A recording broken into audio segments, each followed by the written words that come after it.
at a definite point in calendar time, God reveals himself verbally with absolute authority, not hidden in a realm of Geschichte, where the revelation is known only to Jesus Christ, but an actual disclosure in covenant history of divinely given speech. And that provides the foundation for the point that Voss is making. And that larger point, I'll say it one more time, is this: that God speaks to the prophet before the prophet speaks and before the prophet writes. And so not only does God superintend what the prophet is saying and writing so that it can be 100% what the prophet himself produces in an organic theory of revelation and inspiration, but God speaks before the Right. prophet speaks, indicating Right. here that the words are not a divine human hybrid, but fundamentally and most basically, the words are of divine produce. That's the point that Voss wants to make. And then he makes a point that I think our listeners will find interesting.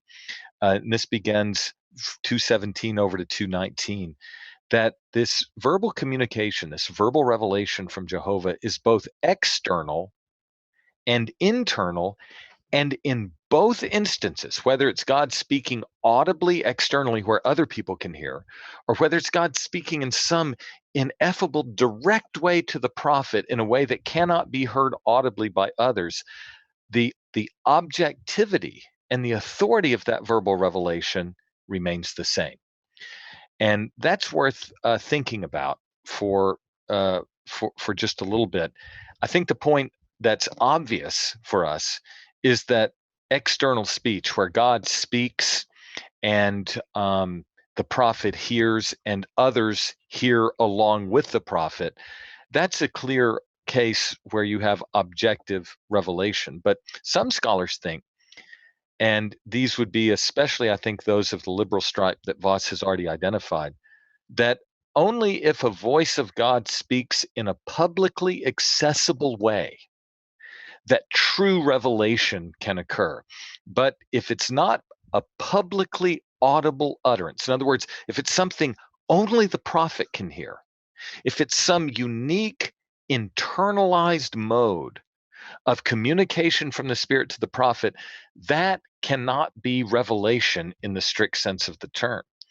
And the reason why many people move in that direction is that they are so influenced by what we would call consciousness theology in the liberal tradition, where if something happens internal to the prophet, internality entails subjectivity. And Right. Voss Hmm. is wanting to say, listen, whether God speaks audibly in a public way or whether God speaks directly to the prophet in a way that cannot be heard or accessed by those other than the prophet, the objectivity remains the same.